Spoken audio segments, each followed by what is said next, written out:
오늘 우리에게 주시는 하나님의 말씀은 구약성경 출애굽기 20장 1절에서부터 17절까지의 말씀입니다.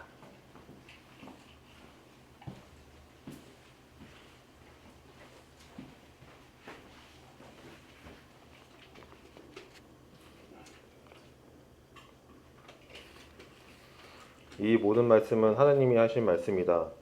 나는 너희를 이집트 땅 종살이 하던 집에서 이끌어낸 주 너희의 하나님이다.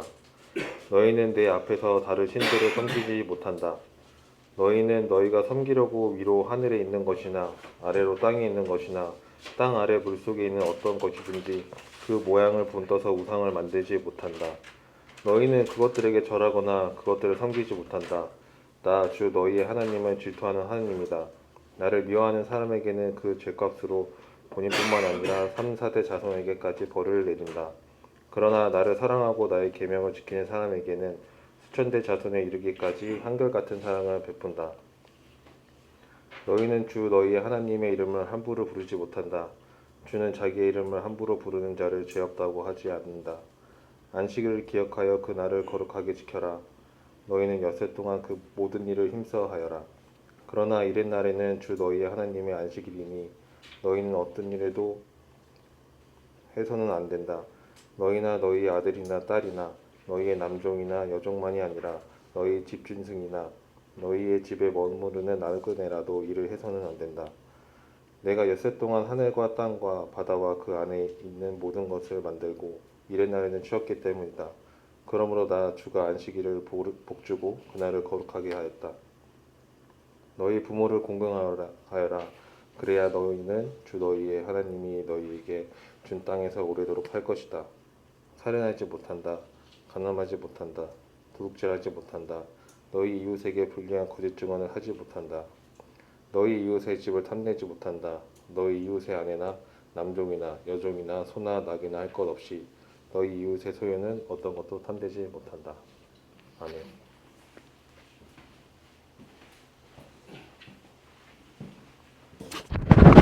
네, 다시 한번 참 좋으신 우리 주님의 자비와 평화가 오늘 하나님 앞에 찾아 나오신 모든 분들과 함께 하시기를 빕니다.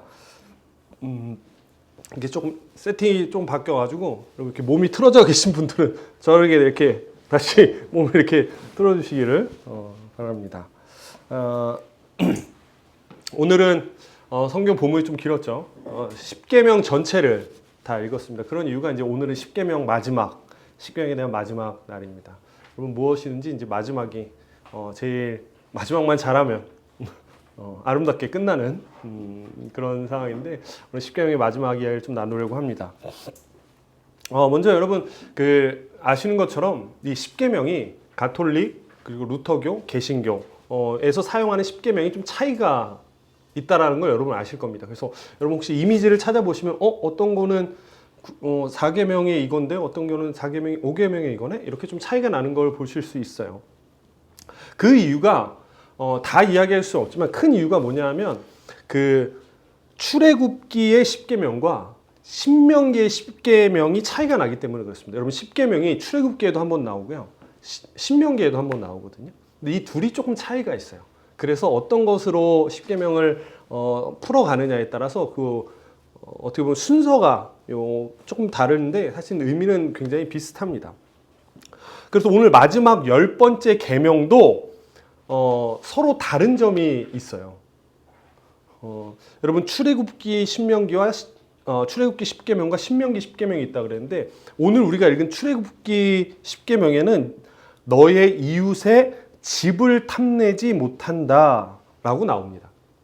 근데 신명기 5장 21절에 보면 똑같은 10계명에 뭐라고 나면 너의 이웃의 아내를 탐내지 못한다 라고 나오고 신명기에는 또 출애굽기에 없는 이웃의 집이나 밭이나 라는 밭도 나옵니다. 그러니까 출애굽기와 신명기가 좀 다른 거죠. 왜 그러냐면 먼저 출애굽 세대에게 주어지는 10계명에는 집이 먼저 나와요. 출애굽기의 10계명. 반면에 광야 세대, 신명기 광야 세대에게 주어진 것에는 아내가 먼저 등장을 합니다.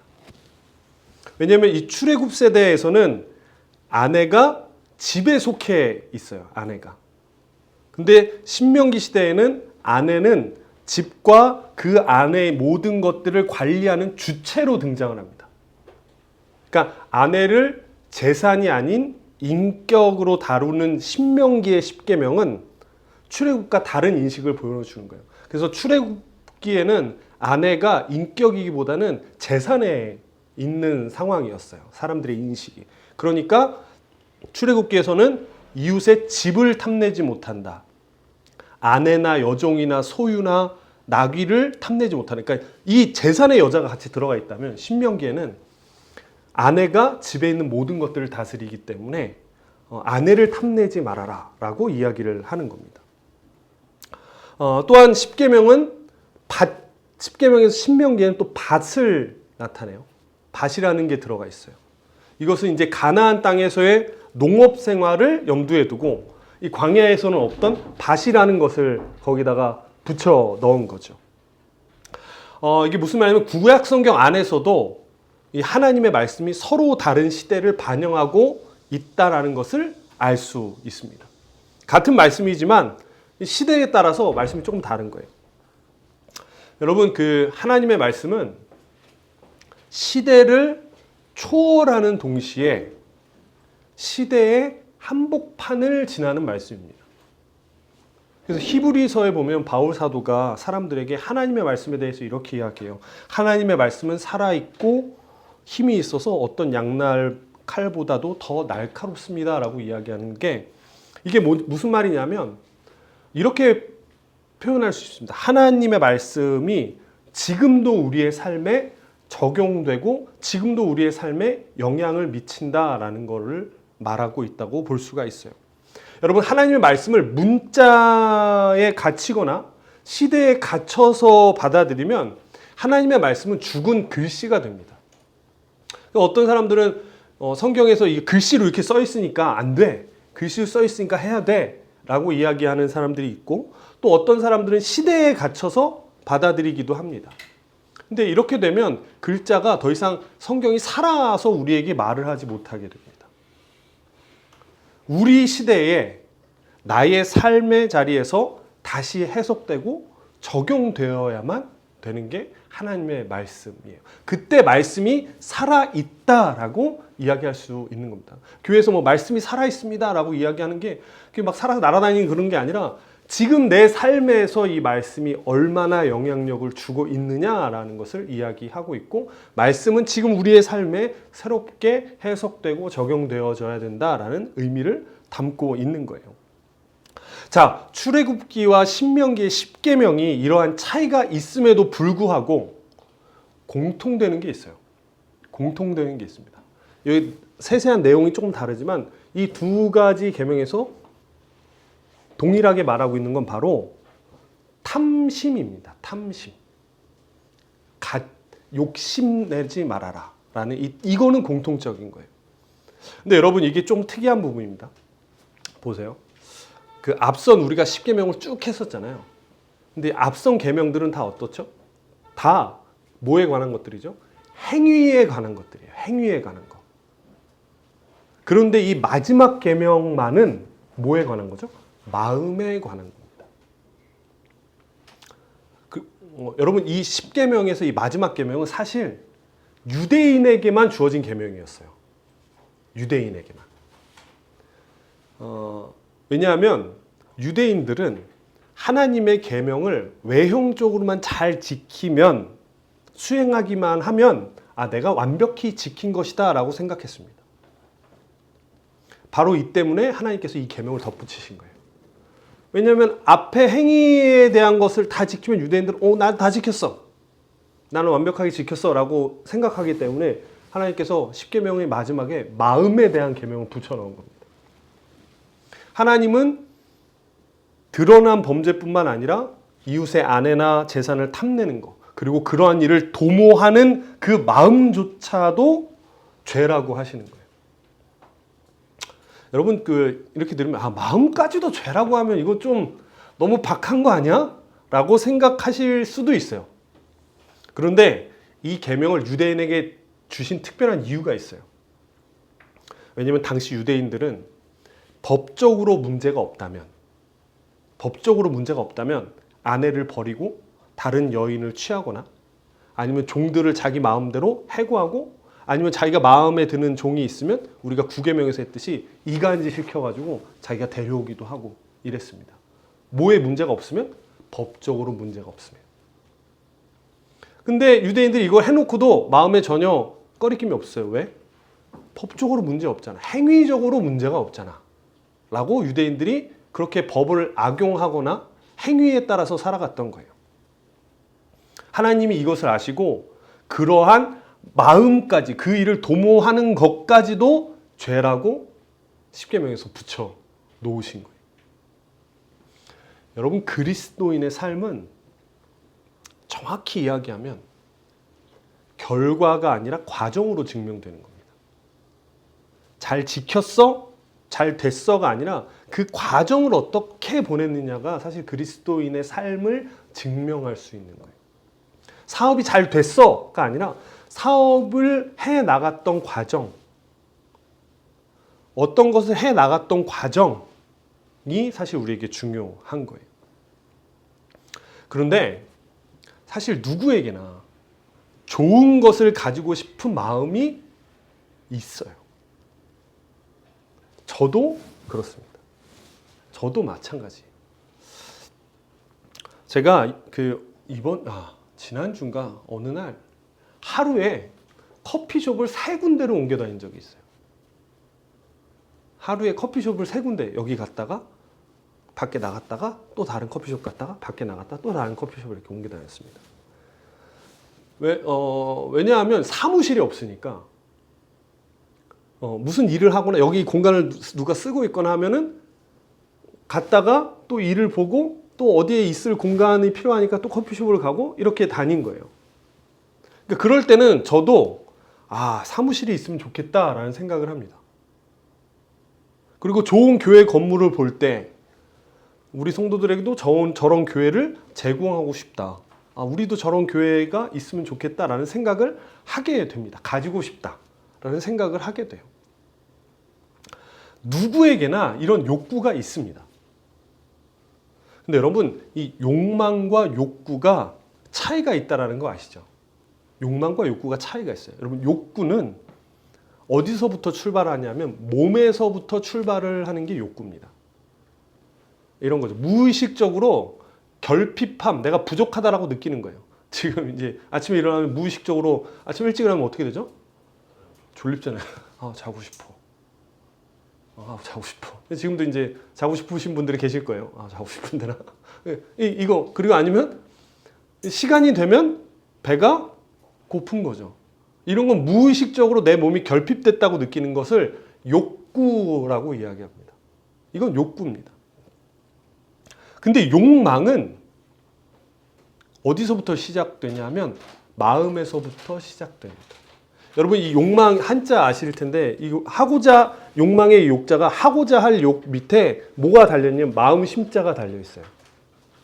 그러니까 욕망은 어디서부터 시작되냐면 마음에서부터 시작이 되는 겁니다. 그러니까 필요 없었는데 다른 사람의 것을 보니까 가지고 싶다거나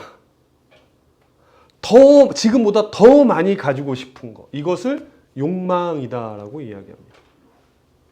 여러분, 십계명에서 오늘 말하는 내 이웃의 것을, 내 아내를 탐내지 말라라는 것은 욕구일까요? 욕망일까요? 욕망입니다. 욕망.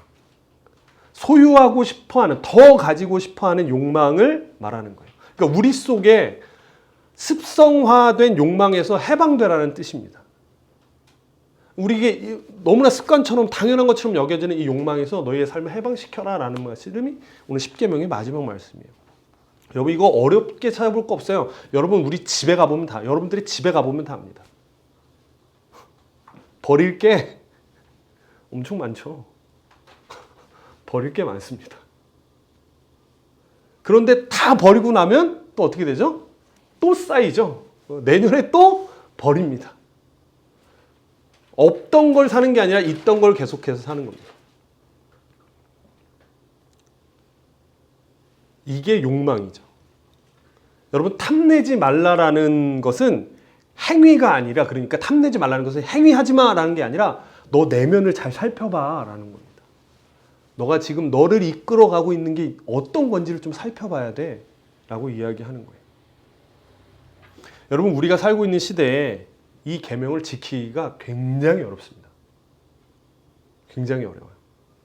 자, 여러분, 이런 질문 한번 해볼게요. 탐심, 이 욕망은 어떤 계기로 촉발이 될까요?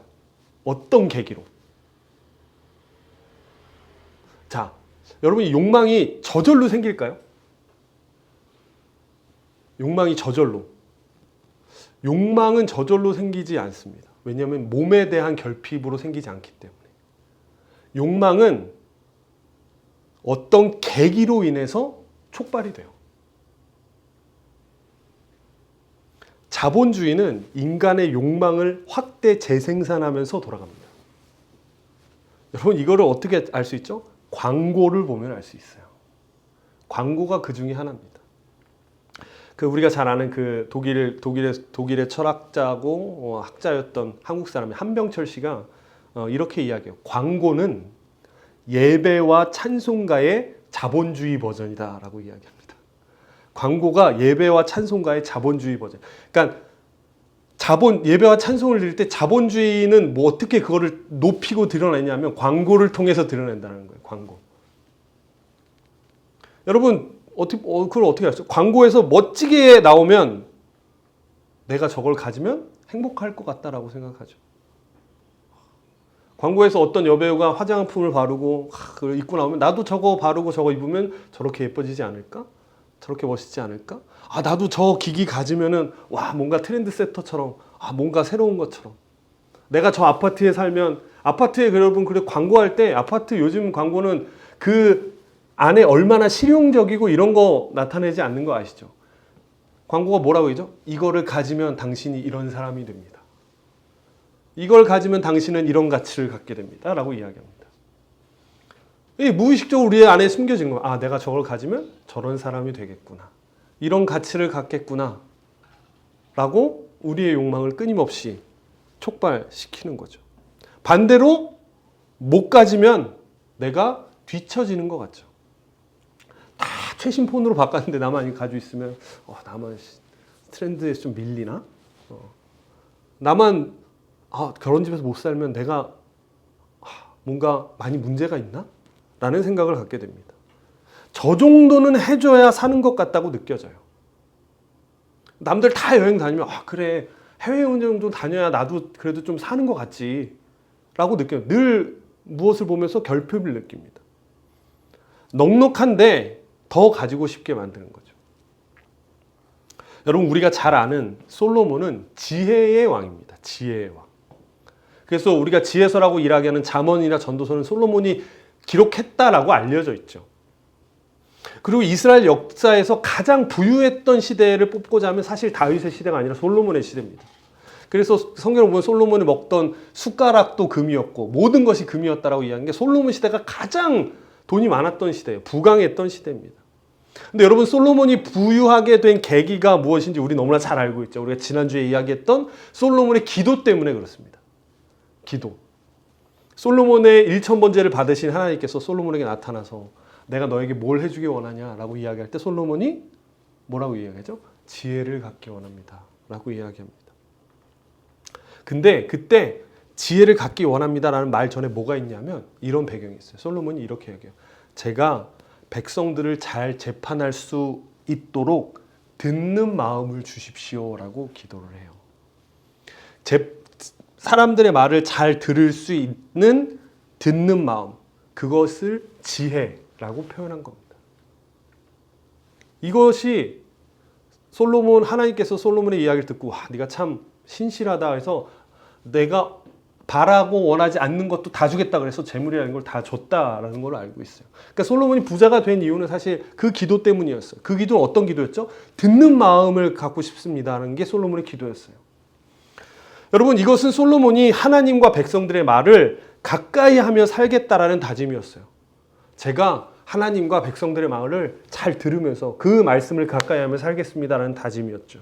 그리고 솔로몬은 그렇게 살았습니다. 그러나 그토록 지혜로운 솔로몬이 어느 순간부터 급격하게 무너지기 시작해요.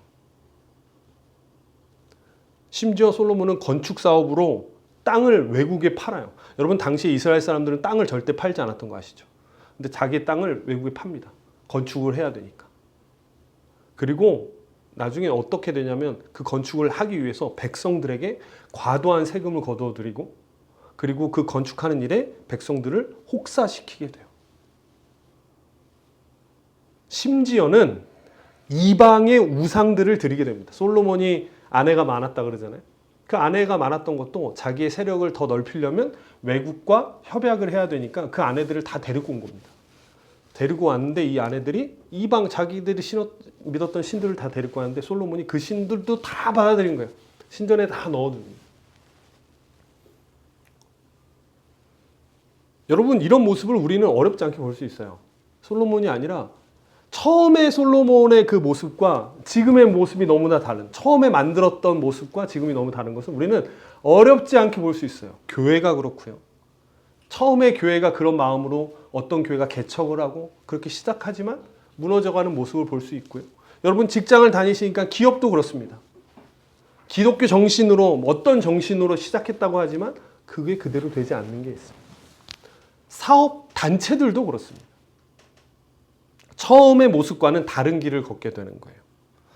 솔로몬은 자신을 자기가 잘 지킬 거라고 조절할 수 있었을 거라고 자신이 있었을 거예요. 그러나 자신이 있어 하던 솔로몬은 듣는 마음을 잃어버렸습니다. 늘 자기의 기도는 그거였죠. 듣기 원합니다. 잘 듣기를 원합니다. 라고 잘 듣겠습니다 했지만 솔로몬은 어느 순간 듣는 것을 잃어버렸습니다. 이유는 간단합니다. 솔로몬이 듣는 것을 잃어버린 이유는. 솔로몬이 가까이 한 것이 우상이었기 때문에 그래요. 즉 탐심이 솔로몬에게 들어왔기 때문입니다. 우상과 늘 가까이 하다 보니까 이제 하나님의 말씀을 듣는 것보다 우상을 보고 우상을 취하는 것이 이제 너무나 자연스러워진 거죠. 여러분 지난주와 같이 내가 무엇을 가까이 하는가가 나를 만들어 갑니다. 내 주위에 내가 지금 무엇을 가까이 하는가를 보면 내가 지금 어떤 상태인지를 알 수 있어요. 내가 지금 어떠한 것을 선택하고 내가 지금 듣고 보고 말하는 것, 내가 어울리는 사람들을 보면 내가 지금 어떤 상태인지를 알 수 있습니다. 여러분이 어떤 상태인지 잘 모르겠나요? 그러면 여러분들의 생활을 보면 압니다. 내가 지금 무엇을 손에 늘 쥐고 있는가? 무슨 말을 늘 듣고 있는가? 누구와 함께 있는가? 이런 것들을 보면 내가 지금 어떤 상태인지 너무나 쉽게 알 수 있어요. 솔로몬의 주변에는 지금 누가 많죠? 이방의 왕들. 우상을 섬기는 사람들로 솔로몬이 둘러싸여져 있습니다. 솔로몬은 자신도 모르게 듣는 마음을 잃어버리게 됐고 그의 삶은 하얀 곡선을 그리게 되는 거예요. 여러분 그 탐심, 욕망은 암세포와 같습니다. 암세포. 여러분 암세포가 어떻죠? 암세포의 특징이 뭐죠? 무한 증식한다라는 거죠. 여러분 암세포는 죽지 않잖아요. 계속해서 증식을 하고 멀쩡한 세포까지 암세포를 만들어서 계속해서 증식을 합니다. 죽거나 사라지지 않아요. 암세포는. 언제까지 죽거나 사라지지 않죠? 숙주가 죽을 때까지. 숙주가 죽을 때까지 암세포는 사라지지 않습니다. 욕망은 암세포와 같아서 그 숙주가 죽을 때까지 사라지지 않아요. 여러분 솔로몬과 다윗은 욕망에 눈이 멀어서 다른 사람을 어떻게 하죠? 결국 죽이게 되죠. 다윗은 자기의 신하를 죽이게 되고 욕망에 눈이 멀어서. 솔로몬도 자기의 백성을 죽이게 됩니다. 그리고 종국엔 어떻게 되죠? 결국 자기까지 잡아먹히게 돼요. 자, 그리고 여러분 탐욕을 물리치는 방법이 있습니다. 이게 탐욕이 우리 가운데 늘 가까이 오는데 이 탐욕을 물리치는 방법이 있어요. 무엇일까? 여러분 이것을 늘 기억하며 살 때 우리의 삶이 탐욕으로부터 계속해서 멀어질 수가 있습니다. 예수님이 알려주신 계명에 담겨 있어요. 여러분 예수님이 그 하나님의 말씀을 두 개의 계명으로 딱 압축합니다. 첫 번째가 뭐죠? 하나님을 사랑하라. 그겁니다. 하나님을 사랑하라. 하나님을 사랑하라. 두 번째 계명이 뭐죠? 이웃을 내 몸과 같이 사랑하라. 이 계명입니다. 여러분 욕망을 물리칠 수 있는 방법은 이 두 계명을 지키며 살아가는 겁니다. 먼저는 하나님을 가까이 하는 거예요. 하나님을 가까이 하는 겁니다. 하나님을 사랑하는 거, 하나님을 가까이 하는 거예요. 앞서 솔로몬의 이야기에서 보았듯 무엇을 가까이 하느냐가 그 사람을 만들어가는 겁니다. 여러분 인간은 결핍을 채우기 위해서 선택할 수 있는 세 가지 대상이 있다 그래요. 인간이 아까 이야기했듯이 기본적으로 좀 결핍을 느끼는 존재인데 이 결핍을 채울 수 있는 세 가지가 있다고 합니다. 먼저는 물건이에요. 물건. 물건을 소유하면 결핍이 해결이 됩니다. 언제까지 해결될까요? 이제 그 순간. 그리고 그거를 막 손에 쥐려고 할 때, 그때 행복감을 느끼고 그 순간 뭐 며칠 정도 행복감을 느끼죠. 근데 시간이 지나면 어떻게 되죠? 더 좋은 것을 가지고 싶죠. 더 좋은 것을 가지고 싶게 됩니다. 불필요한 것을 소유하고 싶어 하기에 힘들어요. 이게 물건, 첫 번째가 물건입니다. 두 번째, 인간이 결핍을 채우기 위해 선택할 수 있는 대상은 사람입니다. 사람. 물건으로 인해서 인간이 결핍을 해결한다면 사람을 통해서도 결핍을 해결하게 됩니다. 이 관계에서 결핍을 채우고 싶어 하는 거죠. 우리가 여러분 살아가면서 무너지지 않을 수 있는 이유 중에 하나가 사람입니다. 내가 되게 힘들 때 내 옆에 사람이 있으면 무너지지 않을 수 있어요. 그런데 사람에 대한 사랑이 집착으로 바뀌면 사랑의 관계가 끔찍해지죠. 그래서 여러분 적당한 거리가 있어야 되는 거예요. 너무 집착하면 안 돼요. 여러분 그 우리 말 중에 사이 좋다라는 말 있죠. 사이 좋다. 너와 나, 그 사람 참 보기 사이 좋아라는 게 어떤 의미냐면 그 사이, 인간과 인간의 그 거리, 그 사이가 좋다라는 뜻입니다. 적당하게 거리가 있다. 이걸 사이 좋다라고 이야기하는 거예요. 이게 너무 붙어 있으면 어떻게 되죠? 인정을 바라게 되고 사랑을 바라게 되고 집착하게 되는 거죠. 결국 사람에 대한 것들도 결핍으로 채워지지가 잘 않는 겁니다. 일시적이지만 오염되거나 변질될 가능성이 굉장히 큰 거죠. 자녀에 대한 것도 그렇죠. 자녀를 사랑한다고 하지만 어느 순간 내가 돼서 집착하게 되고 내 뜻대로 조정하려고 하고 배우자에 대해서도 그렇게 되는 거죠. 또 하나 인간의 결핍을 채우기 위해 선택할 수 있는 마지막이 바로 하나님 사랑입니다. 하나님 사랑.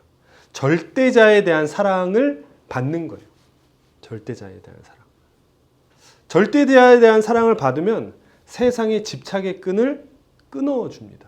어제 그 유키즈에 우리나라 그 추기경, 우리나라에서 그 로마 카톨릭의 장관급 되는 유일한 추기경님이 이렇게 나왔더라고요.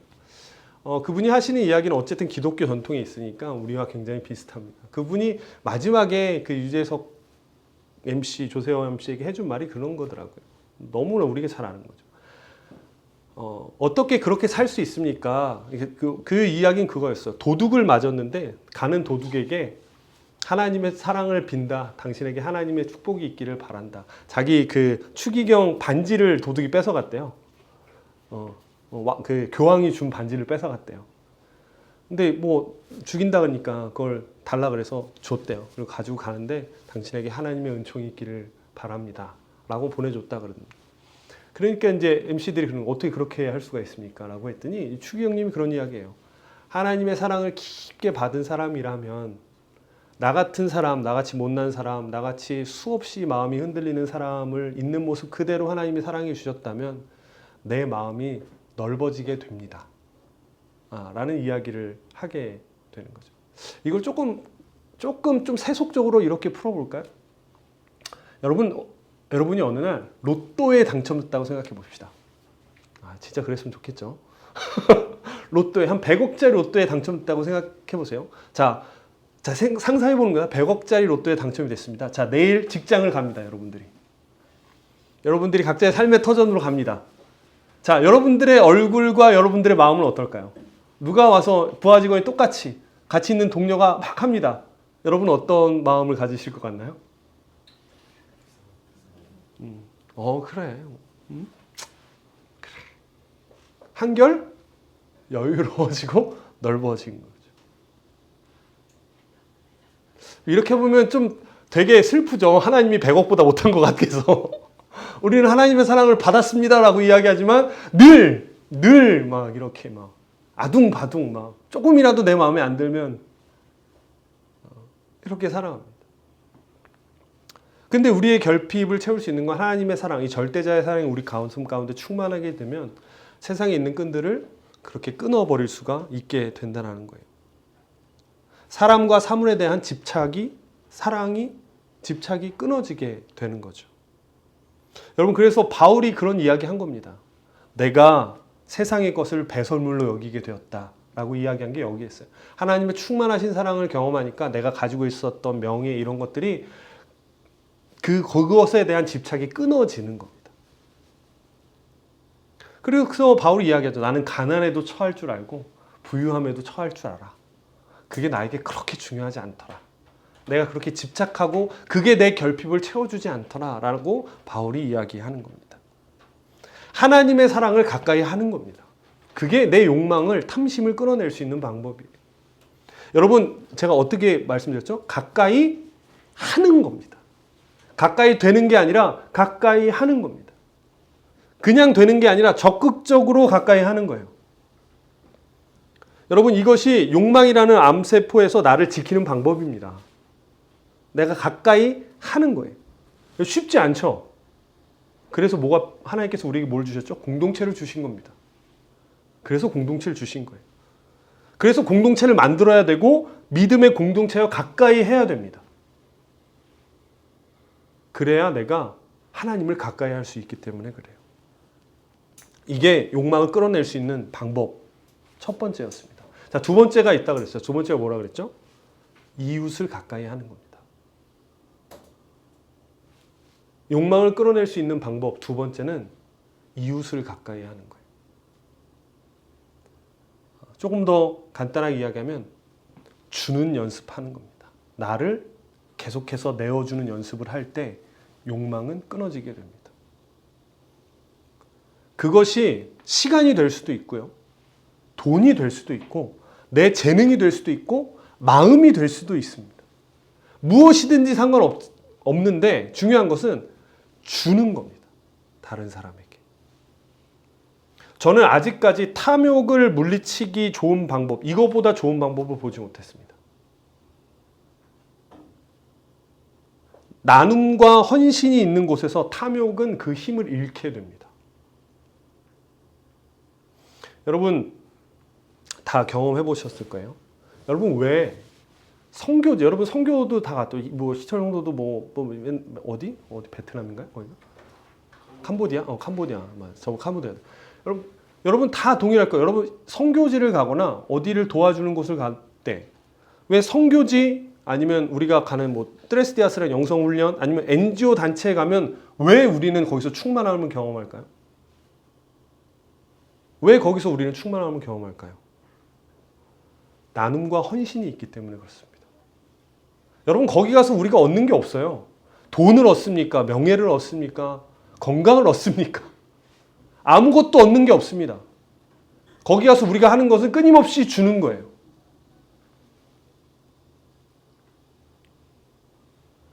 그런데 그곳에 가면 우리는 충만함을 경험하게 됩니다. 그곳에서 욕망은 그 힘을 잃어요. 그곳에 갔을 때 내가 더 많이 가져야지라고 하는 생각은 힘을 잃습니다. 여러분 나눔과 헌신이 없는 그리스도의 마음도 탐심입니다. 수많은 설교를 듣고 제자 훈련을 받고 성경 공부를 우리는 하고 있어요. 우리 교회만 해도 성경 공부도 하고 많은 책들을 읽습니다. 그리고 많은 사람들은 좋은 교회, 좋은 설교, 좋은 공동체를 찾아다닙니다. 맛집 찾아다니는 거죠.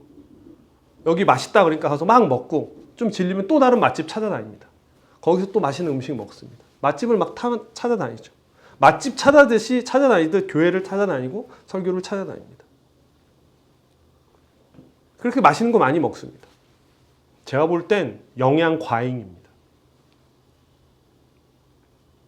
여러분들만 해도 저는 단연코 그렇게 이야기합니다. 제가 이제 현 성도한테 얘기하고 신앙산책하는 사람들한테 얘기하는데 우리 교회 사람들은 이단의 할아버지가 와도 넘어가지 않을 사람들이다.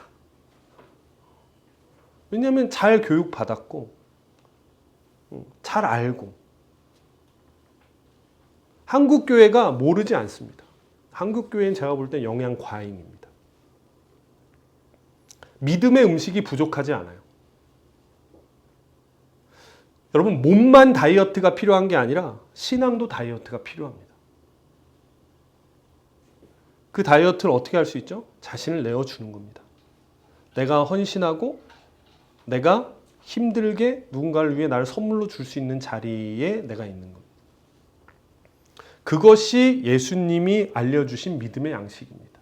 여러분 예수님이 늘 제자들을 가르친 다음에 어떻게 하시죠? 보내셨습니다. 가서 해. 가서 해. 가서 그렇게 살아. 라고 이야기하셨어요. 여러분 그렇게 살기 싫다면 그렇게 그리스도인의 삶을 살아가기 싫다면 왜 우리는 믿음의 양식을 공급받아야 합니까? 우리가 믿음의 사람으로 살지 않으려면 왜 우리는 믿음의 양식을 공급받아야 하나요? 지적인 사람이 되려고? 구원받으려고? 아닙니다. 여러분 그리스도인으로 살기 위해 믿음의 양식을 공급받는 겁니다. 그게 안 되니까 그게 부족하니까 기도하는 겁니다. 이렇게 하면 힘들어요. 어려워요. 라고 이야기합니다. 그렇게 하는 거 너무 힘들고 어렵다고요. 저는 그럼 자신 있게 얘기합니다. 당연하지. 여러분 그게 재밌고 즐겁고 막 되는 거면 여러분 그게 놀이지 하나님의 일인가요? 놀이지. 그게 힘들고 어렵다는 거 우린 분명히 알죠. 그러나 더욱 분명히 아는 것은 이것입니다. 그 힘듦이 나를 살린다는 사실. 그렇게 누군가를 위해 나를 내어주고 가서 헌신하고 봉사할 때 그 사람이 살아나는 것만큼 사실 더 살아나는 사람은 나라는 것을 우린 너무나 잘 압니다. 여러분 신앙은 누림이 아니라 섬길 때 자라나는 겁니다. 커다란 거 하라는 거 아닙니다. 여러분 커다란 거 여러분들에게 요구하지 않습니다. 아주 간단한 거 하는 겁니다. 예를 들어 이런 겁니다. 교회에 나와서 교회에서 내가 해야 할 일을 찾는 겁니다. 그래서 내가 그 일을 하는 겁니다. 내 직장에 가서 내 이웃에게 가서 큰 거 할 거 없이 그냥 미소 한번 지어주는 겁니다. 커피 주문할 때 하는 사람에게 수고 많으십니다라고 인사하는 거예요. 주변 사람들에게 응원의 메시지 하나 주는 겁니다. 그거 할 수 있죠. 욕망을 끌어낼 수 있는 방법은 끊임없이 나를 주는 자리에 두는 겁니다. 섬기는 거 그만하고 섬김 받는 거 누리는 거 그만하고 나를 끊임없이 누군가를 위해 내어줄 수 있는 자리로 가야 내가 자라날 수가 있는 겁니다.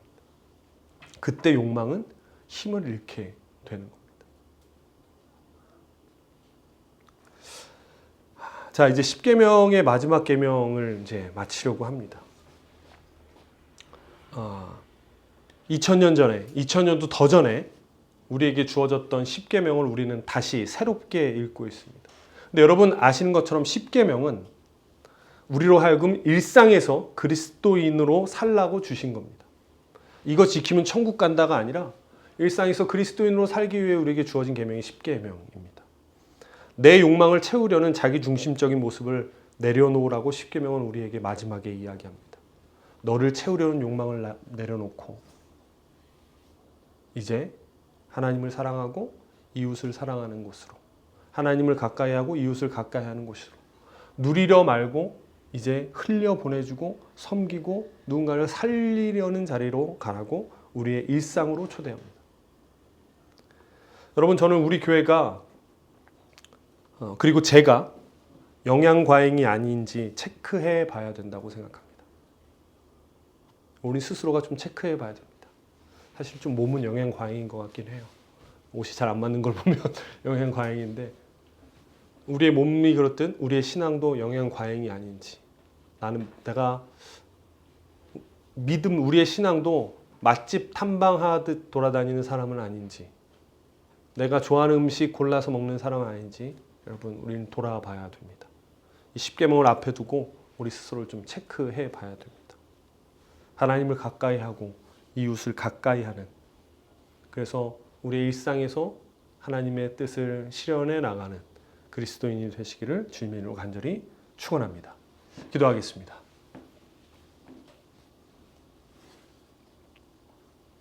하나님, 10계명의 마지막 전달 말씀은 너희의 마음을 돌아보라는 것이었습니다.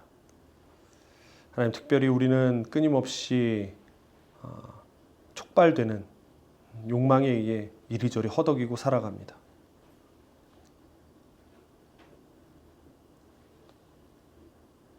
하나님이 욕망에서 우리가 자유로워지기 위해 하나님을 가까이 하기 원합니다. 그냥 하나님 해주시겠지가 아니라 하나님 내가 하나님을 가까이 하는 애씀이 그런 습관이 우리에게 있게 하여 주시옵소서. 매일 기도하고 매일 말씀을 보는 것이 율법적인 것이 아니라 하나님을 가까이 하는 것임을 알게 하시고 하나님을 늘 가까이 하며 살아가게 하시고 특별히 믿음의 공동체들과 함께 하나님을 가까이 하며 욕망을 끌어낼 수 있도록 도와주시옵소서. 하나님 또한 하나님 이제 어찌 보면 영양 과잉이 되어 있는 우리의 모습을 하나님 스스로 알게 하여 주셔서 하나님 나를 내어주는 곳으로 이제 그만 섬김을 받고 이제 누군가를 섬겨주고 희생하고 하나님 내가 할 일들을 오히려 누군가를 위해 찾아 해 나갈 수 있는 용기를 허락하여 주시옵소서. 그때 욕망은 우리의 삶에서 힘을 잃음을 우리는 잘 알고 있습니다. 하나님 그러나 우리가 참 나태하기에 하나님 우리는 늘 등을 지고 살아갑니다. 하나님 10계명을 마치는 이 시간 우리로 하여금 하나님의 말씀이 우리의 일상의 그리스도인으로 살아가기를 원하는 말씀임을 기억하고 다시금 그리스도인으로 하나님을 가까이하고 이웃을 가까이하며 살기를 다짐하오니 하나님 우리에게 은총을 더하여 주시옵소서. 예수 그리스도의 이름으로 간절히 기도합니다. 아멘.